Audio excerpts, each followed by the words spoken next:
नमस्कार, जय महाराष्ट्र मित्रांनो. निर्धार कॉम्पिटेटिव्ह हब या यूट्यूब चॅनलमध्ये मी दिनेश गवळी तुम्हा सर्वांचे हार्दिक स्वागत करतो. आपण अंकगणिताचा रेशो आणि प्रपोर्शन हा टॉपिक चालू केलेला आहे आणि त्याचा हा तिसरा पार्ट आहे. तिसऱ्या पार्टवरचं पहिलं एक्झाम्पल बोर्डवरती असं आहे की 56 लिटर मिश्रणात दूध व पाणी यांचे गुणोत्तर 3:4 आहे आणि किती लिटर दूध टाकले म्हणजे त्यांचे गुणोत्तर 5:4 होईल. आता 56 लिटरचं मिश्रण आहे दूध आणि पाण्याचं आणि त्याचं गुणोत्तर आहे 3:4. म्हणजे पहिले दूध म्हटलं तर दुधाचं गुणोत्तर किती आहे 3 आहे, म्हणजेच दूध किती लिटर आहे 3x लिटर. आणि नंतर पाणी म्हटलं कारण पहिले दूध लिहिलेलं आहे म्हणून पहिलं गुणोत्तर दुधाचं, नंतर पाणी आहे म्हणून दुसरं गुणोत्तर पाण्याचं. तर पाणी बरोबर इथं 4 आहे, म्हणजेच हे 4 कंप्लीट नसेल तर ते काय 4x आहे.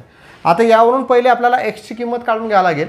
नंतर त्यामध्ये किती लिटर दूध टाकलं म्हणजे त्याचं गुणोत्तर 5:4 होईल, ते आपल्याला काढता येईल. तर मला माहीत आहे या दोघं मिळून किती होतात 56 लिटर होतात, म्हणजेच 3x अधिक 4x बरोबर 56 लिटर आहे ना. कारण 56 लिटर मिश्रणात दूध आणि पाणी यांचे गुणोत्तर 3:4 आहे. दूध आणि पाण्याचं काय मिश्रण आहे आणि त्याचं गुणोत्तर एवढं दिलेलं आहे, म्हणजे 3x अधिक 4x बरोबर 56, म्हणजे 7x बरोबर 56, म्हणजेच x बरोबर 7×8 56. म्हणजे xची किंमत किती आली 8 आली. आता आपल्याला दूध किती होतं ते काढता येईल, म्हणजेच दूध बरोबर 3 गुणेला xची किंमत 8, म्हणजेच दूध होतं 24 लिटर त्याच्यामध्ये. आणि पाणी किती होतं सुरुवातला, पाणी बरोबर 4 गुणेला 8 म्हणजे किती होतं 32 लिटर. आता ही झाली आपली पहिली लाईन क्लिअर. आता पुढे काय म्हटलं आहे त्यामध्ये किती लिटर दूध टाकले म्हणजे त्याचे गुणोत्तर 5:4 होईल. ठीक आहे, आता इकडे सॉल्व करू आपण. 54 लिटर दूध आहे तर यामध्ये दूध टाकायचं आहे, पाणी टाकायचं आहे का नाही. वरती दूध लिहिलं, दुधामध्ये किती लिटर आणखी दूध टाकलं म्हणजेच m म्हटला तेव्हा गुणोत्तर किती होईल 5:4 म्हणजे 5/4. ठीक आहे, आता वरती आपण 24 लिहिले दूध आणि खाली किती आहेत पाणी 32. याचा तिरपा गुणाकार केला 24×96 अधिक 4m बरोबर 5×10 0 हातचा आला 1, 5×3 = 15 × 1 16. मला mची किंमत काढायची आहे, म्हणजे 4m बरोबर 160 - 96 होतील. इथं 4m बरोबर 10तून 6 गेले 4 राहिले, 15तून 9 गेले परत राहिले 5 आहे ना, बरोबर आहे. 15तून 9 गेले 5 राहिले, म्हणजेच m बरोबर आपल्याला भेटेल 10तून 6 गेले 4 राहिले. ठीक आहे, आणि काय राहिलं 10तून 6 गेले 4 राहिले, इथं राहिले 5, 5तून 9 नाही जात, 9 6 राहतील ना, 64 राहतील. म्हणजेच m बरोबर जर आपल्याला काढायचं म्हटलं तर 4ने याला भागावं लागेल. 4 × 1 = 4, 4 × 24, म्हणजे mची किंमत किती आली 16. म्हणजे त्यामध्ये किती लिटर दूध टाकलं तेव्हा त्याचं गुणोत्तर किती होईल 5:4. म्हणजे हे ऑप्शन क्रमांक 1 हे आपलं पहिलं उत्तर आहे. आता ही झाली आपली रेग्युलर पद्धत. आपल्याला शॉर्ट ट्रिकने सोडवायचं आहे. कशाने शॉर्ट ट्रिक्सने, कारण ट्रिक्स कधी कधी लक्षात राहत नाही तर उदाहरण सोडवायला आलं पाहिजे म्हणून या पद्धतीनुसार तुम्हाला सांगितलं. आता बघा शॉर्ट ट्रिकने कसं सोडवायचं. आपल्याला काय दिलेलं आहे रे, दूध आणि पाणी दिलेलं आहे, बरोबर आहे. तर दूध आणि पाणी यांचं गुणोत्तर सुरुवातला 3:4 होतं, म्हणजे हे जुनं गुणोत्तर आहे ना, जुने गुणोत्तर. आता नवीन गुणोत्तर किती दिलं त्यांनी, किती लिटर दूध टाकले असता नवीन गुणोत्तर किती दिलं 5:4, बरोबर. आता बघा यांचा फरक काढायचा. 4तून 4 गेले किती राहिले 0, 5तून 3 गेले किती राहिले 2. ठीक आहे, लक्षात घ्या. आता काय म्हटलं आहे त्यांनी किती लिटर दूध टाकले म्हणजे त्यांचे गुणोत्तर 5:4 होईल. इथं दुधाची वजाबाकी 2 येऊ राहिली, पण पाण्याची जर वजाबाकी केली गुणोत्तराची 0 येऊ राहिली. तर कधी पण शॉर्ट ट्रिकनुसार हे सॉल्व करताना जर तुम्हाला दूध विचारलं तर पाण्याचं जे वजाबाकी आहे ते 0 आली पाहिजे. जर पाणी विचारलं तर दुधाची जी वजाबाकी आहे गुणोत्तराची ती 0 आली पाहिजे, हे महत्त्वाचं आहे. म्हणजे बघा 5तून 3 गेले इथं 2 राहिला फरक, आणि 4तून 4 काढले इथं फरक आला 0चा. म्हणजे इथं आपल्याला किती लिटर दूध टाकले तेव्हा गुणोत्तर 5:4 असं म्हटलं. म्हणून दूध काढायचं आहे म्हणून दुधाचं गुणोत्तर 0 नाही येणार, पाण्याचं 0 येईल. ठीक आहे, आणि पाणी जर काढायचं असेल तर दुधाचं 0 येईल. आणि या दोघांमधला कोणत्याही एकाचा डिफरन्स जर 0 नाही आला म्हणजे आपल्याला ते 0 करावं लागेल. ते आपण पुढच्या उदाहरणामध्ये बघू. तर बस इथंच आपण सोडून घेऊ. तर आपल्याला दूध काढायचं आहे, किती लिटर दूध टाकले तर दूध बरोबर. ठीक आहे, आता बघा पहिले जुनं गुणोत्तर काय होतं, पहिले बघा 5 आणि 3, जुनं गुणोत्तर किती होतं 3:4 आणि नवीन गुणोत्तर होतं 5:4. तर या दुधाचा जो फरक आहे, दुधाच्या गुणोत्तराचा फरक तो किती आहे 2. हा फरक वरती लिहायचा 2. जुन्या गुणोत्तराची बेरीज खाली लिहायची 3 अधिक 4, 3 अधिक 4 3 अधिक 4 गुणेला जेवढं मिश्रण होतं ते गुणाकारात करायचं. किती होतं 56. म्हणजेच 2 भागेला 3 अधिक 4 7 गुणेला 56 म्हणजे 7ने 56ला भागला 8चा भाग गेला आणि 2 गुणेला 8 म्हणजेच त्यामध्ये किती लिटर दूध टाकलं रे 16 लिटर दूध टाकलं. असं आपण एकदम फास्टने सोडवू शकतो. लक्षात आलं काय केलं मी. हा जो दुधाचा डिफरन्स होता तो वरती लिहिला, जे जुनं गुणोत्तर होतं त्याची बेरीज खाली लिहिली आणि जे मिश्रण होतं ते गुणाकारात घेतलं 56 लिटरचं. सॉल्व केलं, उत्तर मला भेटलं 16 लिटर. तर त्या मिश्रणामध्ये 16 लिटर दूध टाकलं असता त्याचं जे गुणोत्तर बनेल ते किती बनेल 5/4 बनेल. ठीक आहे. तुम्हाला सांगितलं यामधली गोष्ट काय लक्षात ठेवायची आहे की या दोनमधला जो डिफरन्स आहे हा कोणत्या तरी एकाचा 0 आला पाहिजे. कोणत्या तरी एकाचा 0 आला पाहिजे तर आपण इथं सॉल्व करतो. नाही येत असेल त्यासाठी पण ट्रिक्स आहेत ते आपण पुढच्या उदाहरणामध्ये बघणार आहोत. ठीक आहे. तर बघा दुसरं एक्झाम्पल असं म्हटलं आहे 54 लिटर मिश्रणात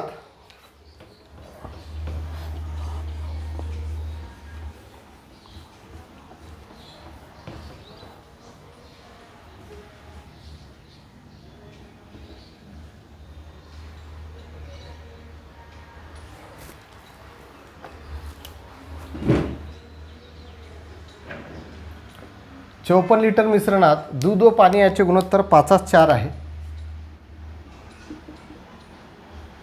त्यामध्ये किती लिटर दूध टाकले म्हणजे त्याचे गुणोत्तर 2/3 होईल. हे 5/4 आणि इथं 2/3. ऑप्शन आहेत आपल्याला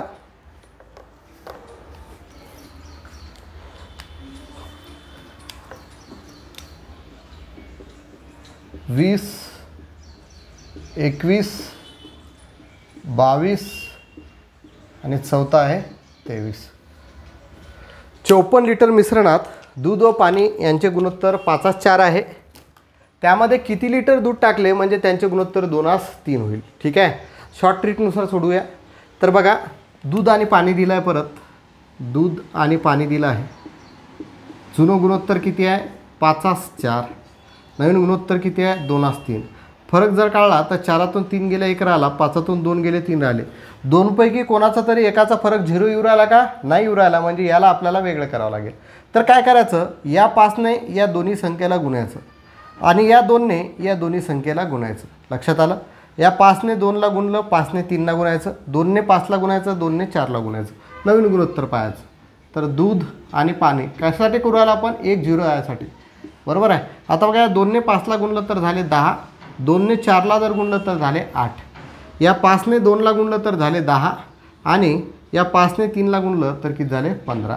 बरोबर आहे. आता बघा इथं दूध नाही आहे तर इथं पाणी आहे. ठीक आहे. इथं पाणी आहे. किती लिटर पाणी टाकले म्हणजे त्यांचे गुणोत्तर 2/3 होईल. ठीक आहे. कारण मी तुम्हाला आधी सांगितलं होतं जर दूध आहे, दूध काढायचं असेल तर दुधाचं जे गुणोत्तर येईल ते 0 येणार नाही. पाणी जर काढायचं असेल तर पाण्याचं गुणोत्तर 0 येणार नाही. जे काढायचं नाही आहे त्याचं गुणोत्तर 0 येईल. गुणोत्तरामधला डिफरन्स 0 येईल. बरोबर आहे. आता बघा 10तून 10 गेले राहिले 0, 15तून 8 गेले राहिले 7. चाललं आपल्याला हे चाललं. आता ट्रिक्स म्हणजे किती लिटर पाणी टाकावं लागेल तर पाणी बरोबर हा डिफरन्स किती झाला 7चा छेदामध्ये जे जुनं गुणोत्तर होतं हे 5/4 होतं पण याच्या ठिकाणी आता किती आले 10/7 आले. मग 10 आणि 8ची बेरीज 10 आणि 8 18 गुणेला किती लिटरचं मिश्रण होतं रे 54 लिटरचं गुणेला 54. 18 त्रिक 54 म्हणजे 7 त्रिक 21 लिटर पाणी जर त्यामध्ये टाकलं तर त्याचं जे आहे गुणोत्तर किती होईल 2/3 होईल. म्हणजे ऑप्शन क्रमांक 2 जे आहे हे आपलं परफेक्ट आन्सर आलेलं आहे. प्रश्न व्यवस्थित बघा. 54 लिटर मिश्रणात दूध व पाणी यांचे गुणोत्तर 5/4 आहे. त्यामध्ये किती लिटर पाणी टाकले म्हणजे त्यांचे गुणोत्तर 2/3 होईल असं विचारलं होतं.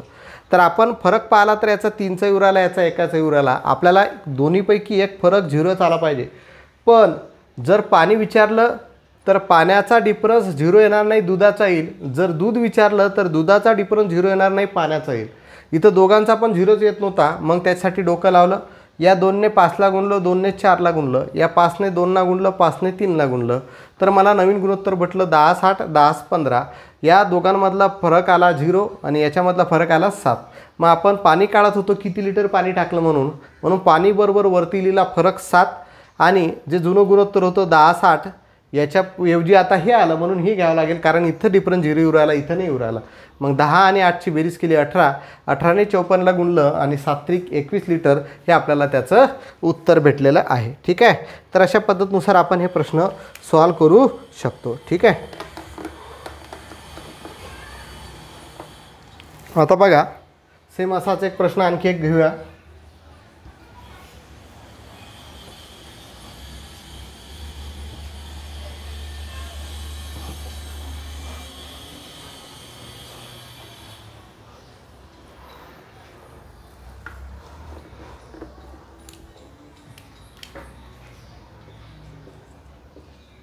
साठ लिटर मिश्रणात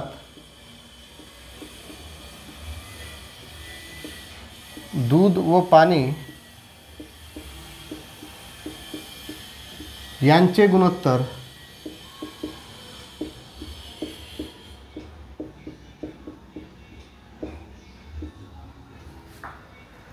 2:3 आहे.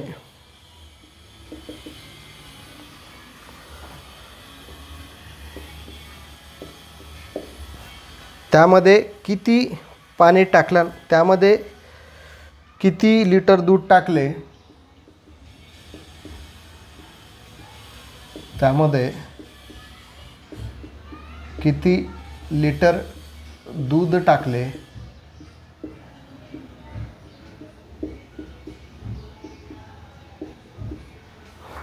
म्हणजे त्यांचे गुणोत्तर 5:3 होईल.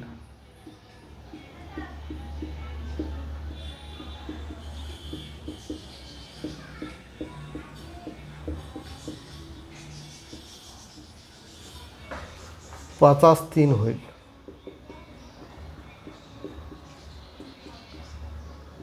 ठीक आहे. ऑप्शन आहे त्यामध्ये 36, 40, 12 यापैकी नाही. 36, 40, 12 चौथा आहे नन ऑफ दिस. ठीक आहे. तर बघा, तुम्हाला सोडवता येते का एका सेकंदात? बघा,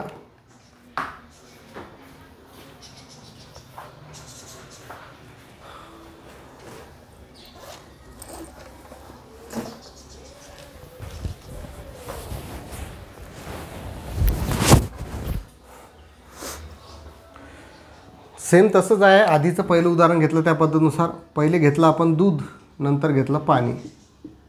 बरोबर आहे. दुधाचं गुणोत्तर आहे 2 आणि पाण्याचं आहे 3. नवीन गुणोत्तरामध्ये दुधाचं आहे 5 आणि याचा आहे 3. फरक पाहतो, 5तून 2 गेले 3 राहिले, 3तून 3 गेले 0 राहिलं. कारण इथं दूध काढायचं आहे म्हणजे दुधाचा डिफरन्स 0 नाही येणार. जर पाणी काढायचं असतं तर पाण्याचा 0 नसता आला. ठीक आहे. मग आपण दूध काढतो तर दूध बरोबर डिफरन्स किती आला? 3चा. जुनं गुणोत्तर किती आहे? 2:3. त्याची बेरीज 2 आणि 3ची बेरीज किती झाली? 5. गुणेला किती लिटर पाणी होतं? 60. 5ने जर 60ला भागलं तर 12चा भाग गेला आणि 12 गुणेला 3 12 36 लिटर त्यामध्ये दूध टाकलं असता काय भेटेल आपल्याला? त्याचं गुणोत्तर 5:3 भेटेल. म्हणजे ऑप्शन क्रमांक 1 जे आहे हे आपलं परफेक्ट उत्तर आलेलं आहे. एवढं एका स्टेपनुसार उत्तर आपलं हे निघून जाईल. ठीक आहे. तर लक्षात ठेवा. पुढचं आणखी एक एक्झाम्पल थोडंसं वेगळं आहे, अशाच टाईपमधलं आहे पण थोडं वेगळं आहे. बघू, चेक करून येते का तुम्हाला किंवा सॉल्व करून बघू आपण. 4थ्या नंबरचं एक्झाम्पल.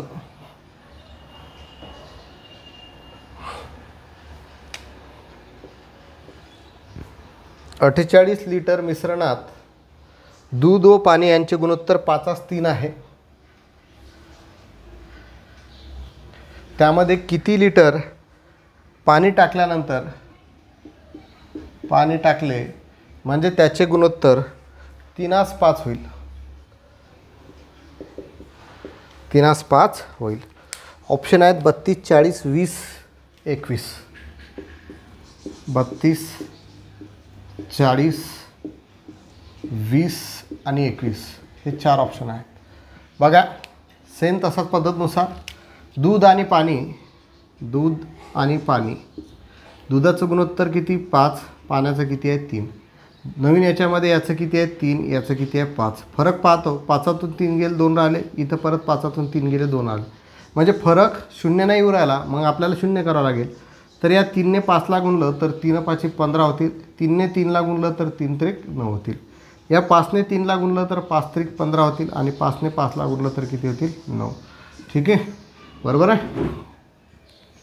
आता 15तून परत हे दुधाचं झालं आणि हे झालं पाण्याचं. 15तून 15 गेले राहिले 0 आणि 25मधून 9 गेले राहिले किती 16. बरोबर आहे. बस आता आपल्याला पाणी काढायचं आहे. पाणी किती टाकलं तर पाणी बरोबर पाण्याचा जो फरक आला तो 25 आणि 9 मधला फरक आला 16.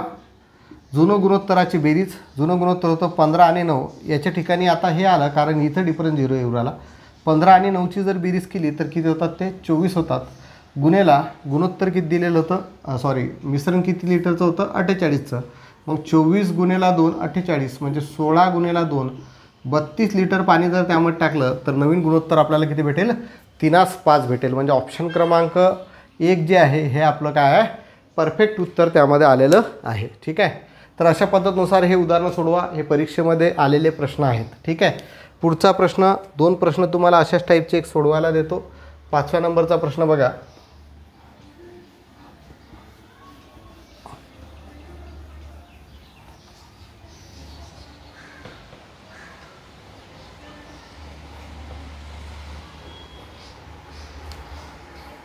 "36 लिटर मिश्रणात दूध व पाण्याचे गुणोत्तर 5:4 आहे. त्यामध्ये किती लिटर पाणी टाकले असता म्हणजे त्यांचे गुणोत्तर 2:3 होईल."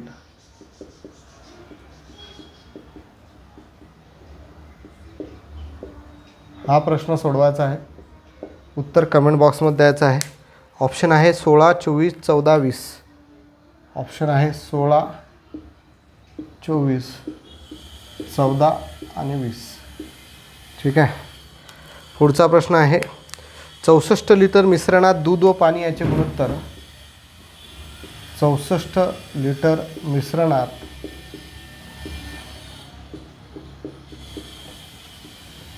दूध व पाणी याचे गुणोत्तर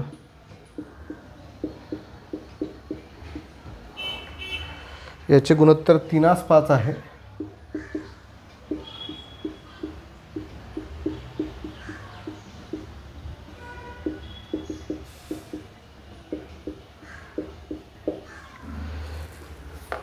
त्यामध्ये किती लिटर दूध टाकले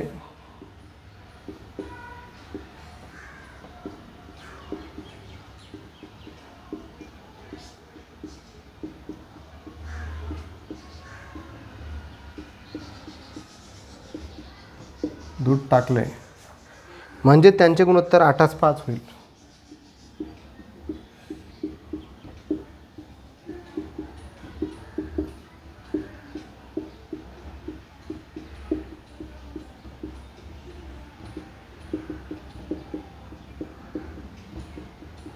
ठीक आहे, हा प्रश्न सोडवा. उत्तर कमेंट बॉक्समध्ये द्या. 60, 24, 50, 40. ऑप्शन आहेत 60, 24, 50 आणि चौथा आहे 40. ठीक आहे, हे दोन्ही एक्झाम्पल होमवर्कसाठी आहेत. हे दोन्ही एक्झाम्पल तुम्ही सोडवायचे आहेत. उत्तर कमेंट बॉक्समध्ये तुम्ही द्यायचं आहे. ठीक आहे, प्रश्न बघा येतो की नाही. एक पुढे जाऊया.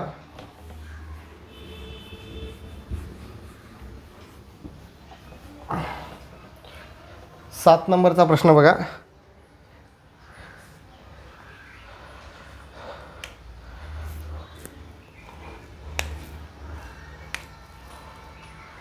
एका पिशवीमध्ये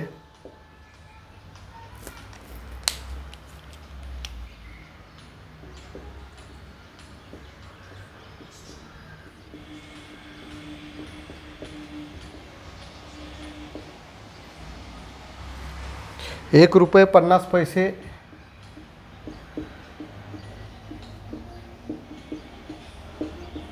व 25 पैशाच्या नाण्याचे गुणोत्तर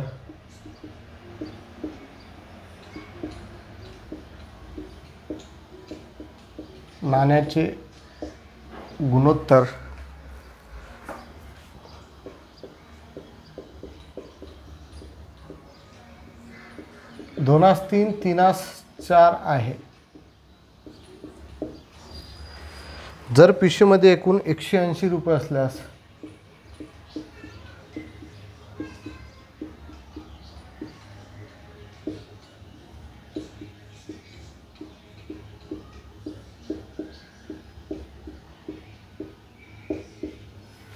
असल्यास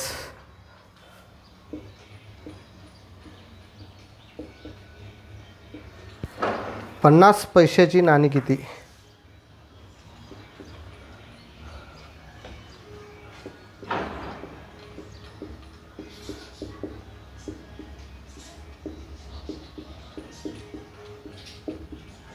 मस्त प्रश्न आहे. ऑप्शन आहे 100, 120, 140 आणि 150. बघा तुम्हाला येतो का? सोडून बघा, तोपर्यंत मी पाणी पितो.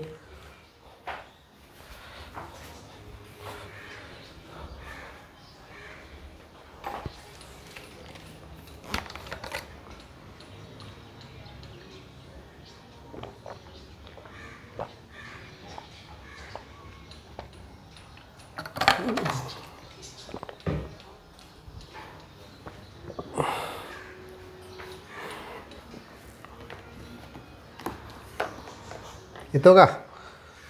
ठीक आहे. बघा, एक पिशवी आहे, त्याच्यामध्ये 1 रुपया आहे, 50 पैसे आहेत आणि 25 पैशाच्या नाण्याचे गुणोत्तर आहे 2-3, 3-4. 50 पैसे पण आहेत त्यामध्ये, 25 पैसे पण आहेत आणि 1 रुपया पण आहे. आणि त्यांचं गुणोत्तर किती आहे? 2-3, 3-4 आहे.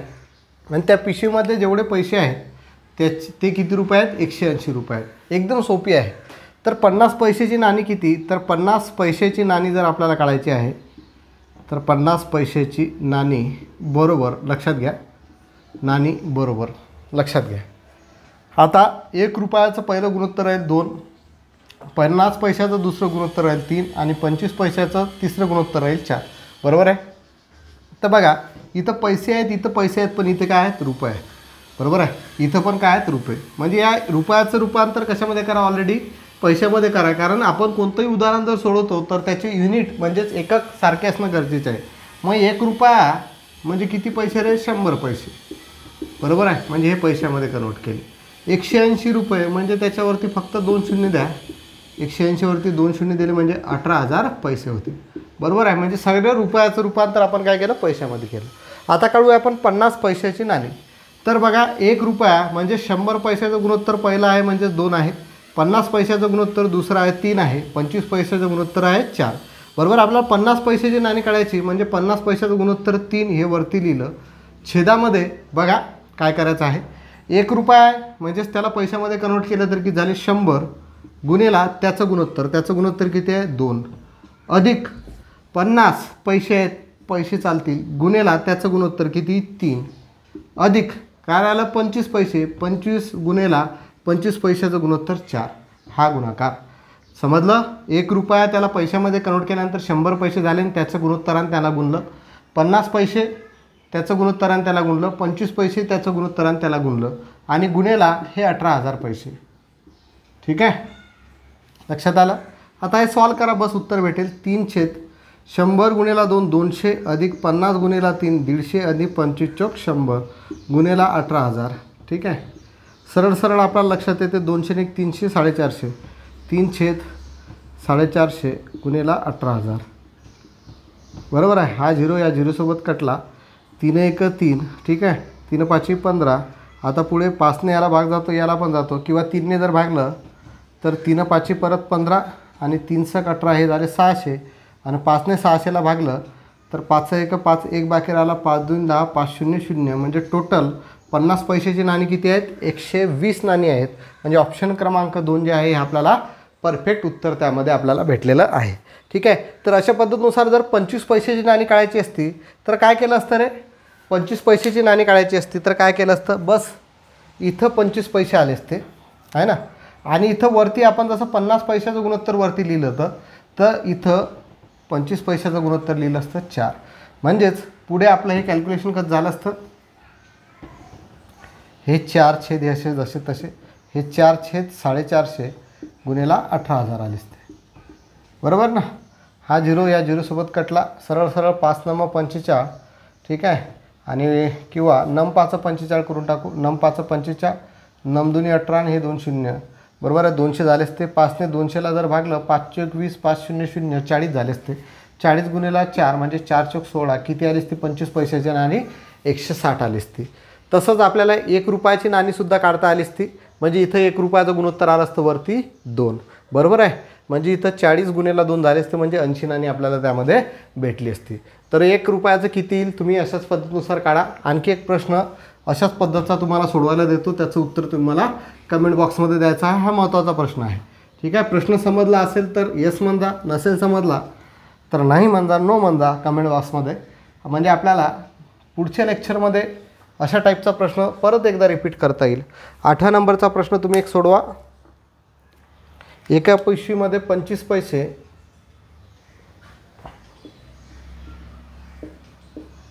कॉमा 10 पैसे 5 पैसे 5 पैशाच्या नाण्याचे गुणोत्तर आहे 1:2 2:3. 1:2 2:3 आहे. जर पिशवीमध्ये एकूण 30 रुपये असल्यास 5 पैशांच्या नाणी किती? 5 पैशांची नाणी किती? हा प्रश्न तुम्हाला सोडवायचा आहे.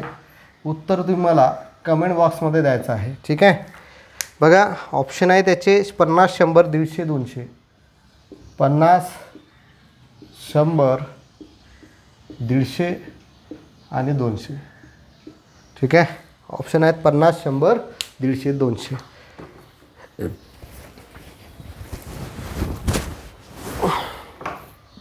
एका पिशवीमध्ये 25 पैसे 10 पैसे व 5 पैशाच्या नाण्याचे गुणोत्तर 1:2 2:3 आहे. जर पिशवीमध्ये एकूण 30 रुपये असल्यास 5 पैशांची नाणी किती? हा प्रश्न तुम्ही सोडवायचा आहे. ठीक आहे, पुढचा प्रश्न घेऊया.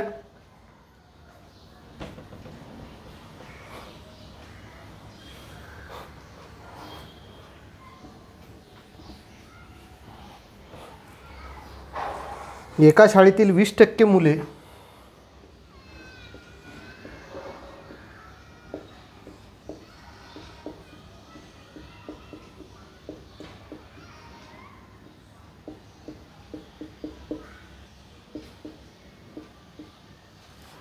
व 104 मुली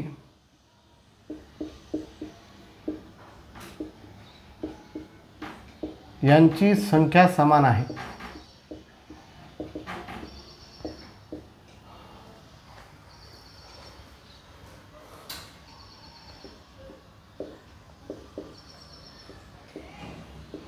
तर मुलांचे मुलींशी असलेले गुणोत्तर किती?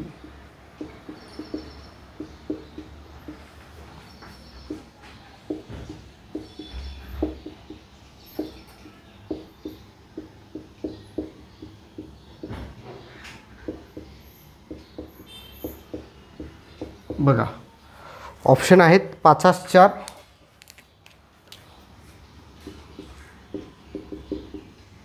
दुसरा ऑप्शन आहे 4:5, तिसरा आहे 5:6, चौथा आहे 5:7. हे 4 ऑप्शन आपल्याला दिलेलं आहे. एका शाळेतील 20% मुले व 104 मुली यांची संख्या समान आहे. तर मुलांचे मुलींशी असलेले गुणोत्तर किती?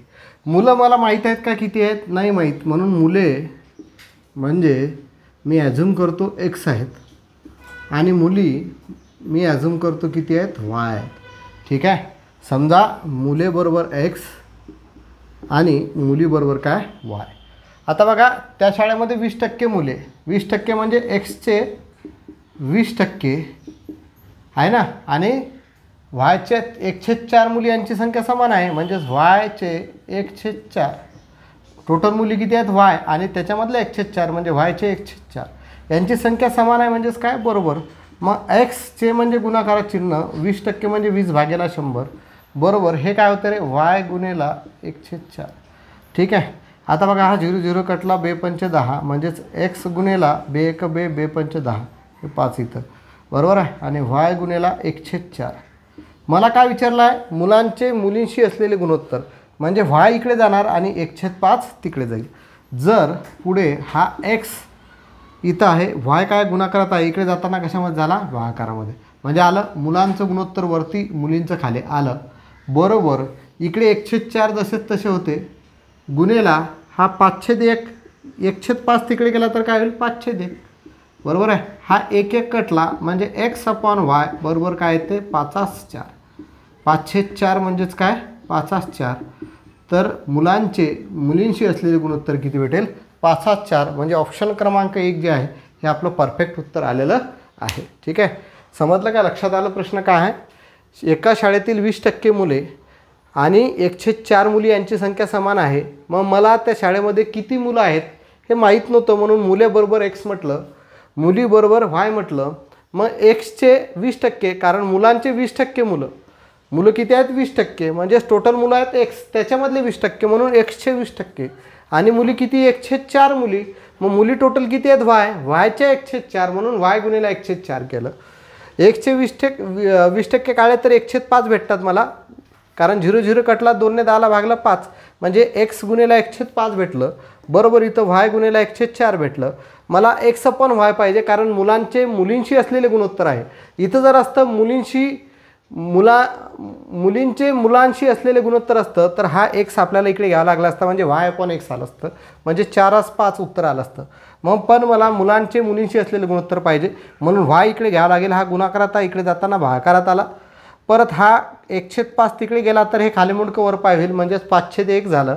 1 सरळ कटला, म्हणजेच किंवा 5ने 1ला गुणलं 5चा भाग गेला, 5ने 1ला गुणलं 5 आले आणि 4ने 1ला गुणलं 4 आले, म्हणजे 5/4 उत्तर आलं. म्हणजेच x/y म्हणजेच x/y म्हणजेच मुलींशी असलेले गुणोत्तर आपल्याला 5/4 म्हणजेच 5/4 भेटलेलं आहे. ठीक आहे, एक प्रश्न आणखी एक बघूया, नंतर एक तुम्ही सॉल्व करता. 10 नंबरचा प्रश्न बघू.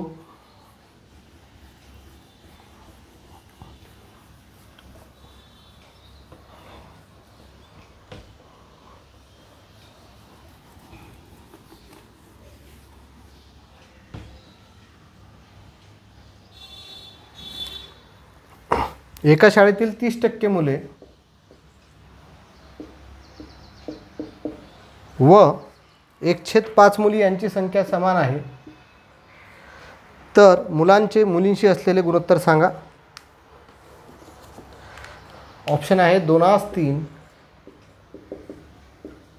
3/2, 2/5, 5/2. ठीक आहे, सेम तसंच राहील.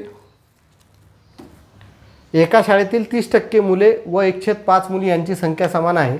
तर मुलींशी असलेले गुणोत्तर किती.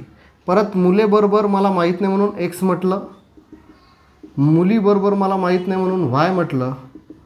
मुलांचे 30% आहेत, म्हणजेच xचे 30% म्हणजे x गुणेला 30/100 बरोबर y गुणेला किती आहेत मुली 1/5. हा 0 या 0 कटला, म्हणजे 3/10 येईल. मला मुलींची असलेले गुणोत्तर पाहिजे, म्हणजे y इकडे येईल, म्हणजे x/y बरोबर हा 3/10 तिकडे गेला, पण हा 1/5 जसं तसा राहिला, गुणेला हा 10 वरती जाईल, 3 खाली येईल. बरोबर आहे, 5ने जर 10ला भागलं तर 2चा भाग गेला, म्हणजेच x/y बरोबर 2ने 1ला गुणलं तर 2 उत्तर आलं, आणि 3ने इथं 1ला गुणलं तर 3 उत्तर आलं, म्हणजेच x/y म्हणजेच x/y बरोबर उत्तर किती आलं 2/3. म्हणजे ऑप्शन क्रमांक कोणतं उत्तर बरोबर येते, पहिल्या नंबरचं उत्तर आपलं परफेक्ट येते. एवढ्या सोप्या पद्धतीनुसार आपण हे करू शकतो. काही सेकंदात उत्तर हे सॉल्व झाली पाहिजे कोणत्याही हालतमध्ये. ठीक आहे, एक 11 नंबरचा प्रश्न तुम्हाला सोडवायला देतो परत.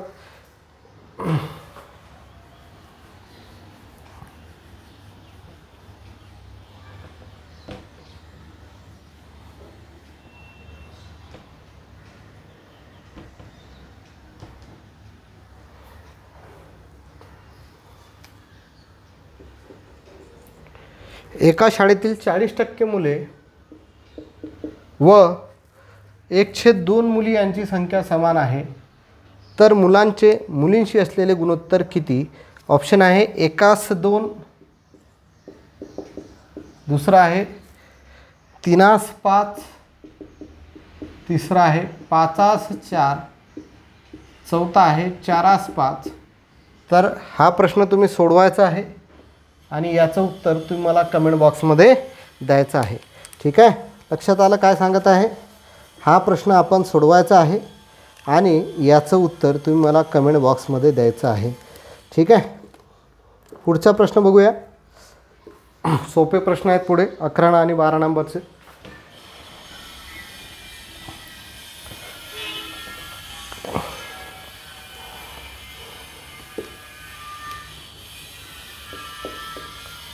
2चा घात 2.5 व 2चा घात 0.5 चे गुणोत्तर काढा.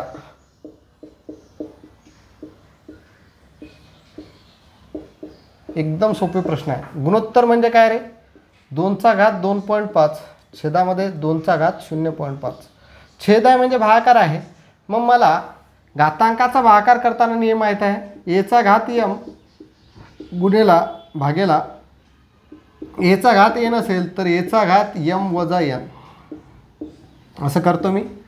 जर घातांकामध्ये बेस जर तुमचा सारखा असेल, बरोबर आहे, म्हणजे हा जो पाया आहे हा पाया जर तुमचा सारखा असेल, घात वेगवेगळे असतील आणि त्याचा जर भागाकार असेल तर घातांकाची काय करतो मी? वजाबाकी. सेम बघा, इथं पाया काय आहे? 2 आहे, इथं 2 आहे, मध्ये छेद आहे, म्हणजे याचा अर्थ 2चा घात 2.5 वजा 0.5. बरोबर आहे. आता बघा 2चा घात 2.5 वजा 0.5 केलं तर 2.5 मधून 0.5 वजा केले तर 2चा घात काय येईल? 2. म्हणजेच 2चा घात 2 म्हणजे किती आला? 4. पण 4 गुणोत्तर राहील का? आता बघा 4च्या छेदामध्ये काही नाही म्हणजे किती आहे? 1. म्हणजेच 2चा घात 2.5 आणि 2चा घात 0.5 याचं गुणोत्तर किती आहे? 4:1 आहे. किती आहे? 4:1 आहे. ठीक आहे, लक्षात ठेवा. समजलं? तर अशा पद्धतीनुसार हे उदाहरणं सोडवा. दुसरं उदाहरण अशाच टाईपचं घेऊन टाकू. 12 नंबरचं एक्झाम्पल.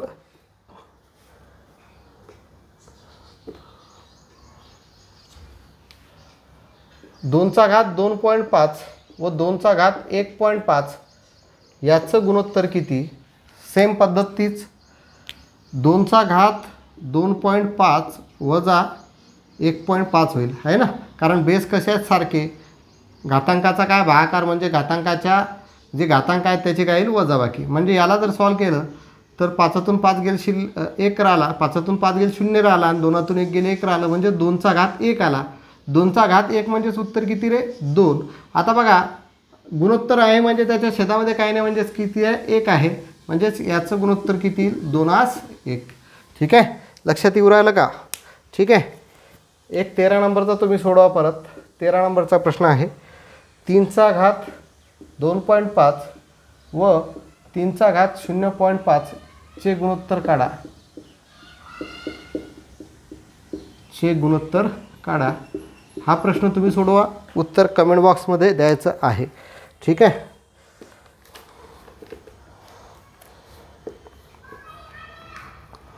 उत्तर काय करायचं आहे? कमेंट बॉक्समध्ये द्यायचं आहे. लक्षात येऊ राहिलं? ठीक आहे. एक 14 नंबरचा प्रश्न बघा.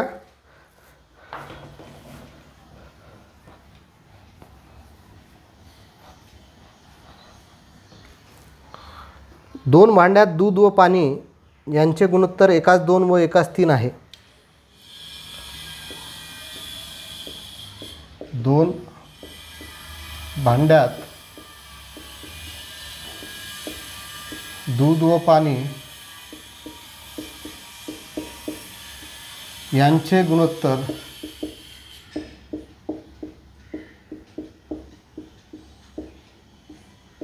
1:2 व 1:3 आहे. दोन्ही मिश्रणे एकत्र केल्यास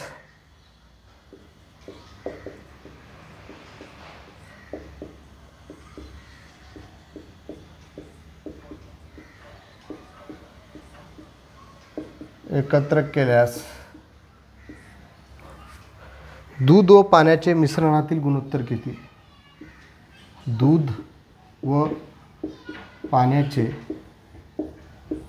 मिश्रणातील गुणोत्तर किती?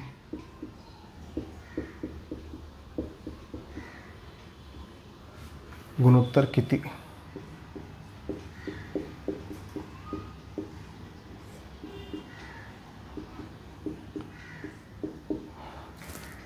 ऑप्शन आहे इथं लिहितो 7:17, दुसरं 17:7, तिसरं 17:12 आणि चौथं 12:7. ठीक आहे.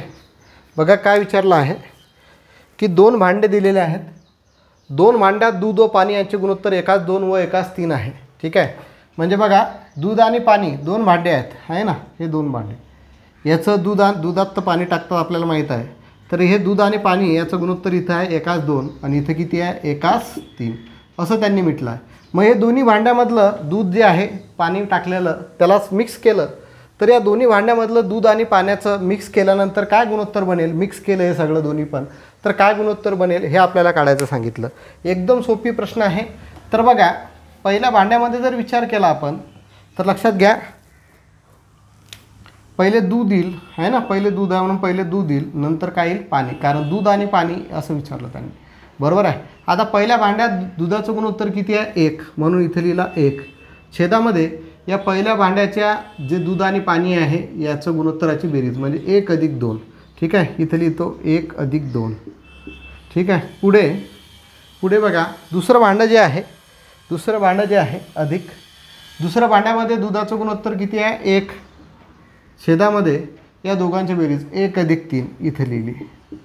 हे झालं दुधाच्या बाबतीत. आता बघू पाण्याच्या याच्यामध्ये, पाण्यामध्ये पहिल्या भांड्यामध्ये पाण्याचं गुणोत्तर किती आहे 2 आणि खाली या दोघांची बेरीज 1+2 अधिक इथं दुसऱ्या भांड्यामध्ये पाणी किती आहे त्याचं गुणोत्तर 3 आणि परत 1+3 याची बेरीज. आता हे झालं पाण्याच्या बाबतीत. बस आता हे सॉल्व करा आणि उत्तर भेटेल आपल्याला. बघा 1/1+2 3 अधिक 1/1+3 4 2/1+2 3 अधिक 3/1+3 4. आता बघा या दोघांची बेरीज आहे, याचा छेद 4 आहे, याचा छेद 3 आहे, तिरपा गुणाकार करावा लागेल 4×1=4 अधिक 3×1=3 खाली 4×3=12 इष्टू 4×2=8 अधिक 3×3=9 आणि खाली 3×4=12. पुढे जर सॉल्व केलं तर बघा 4 अधिक 3 7 7/12 इष्टू 8 अधिक 9 17/12. बघा छेद डायरेक्ट कटतो सरळ म्हणजे गुणोत्तर काय भेटते 7:17. तर जे मिक्स केलं ते मिक्स केल्यानंतर दूध आणि पाणी याचं गुणोत्तर दोन भांड्यामधलं किती आलं 7:17 आलं.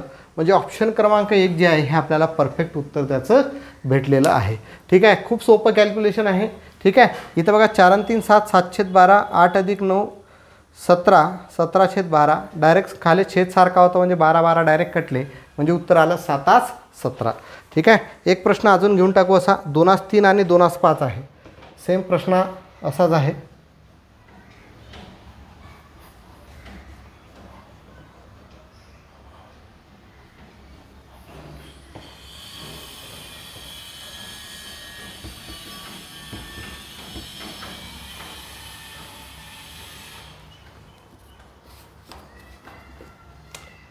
पंधरा नंबरचा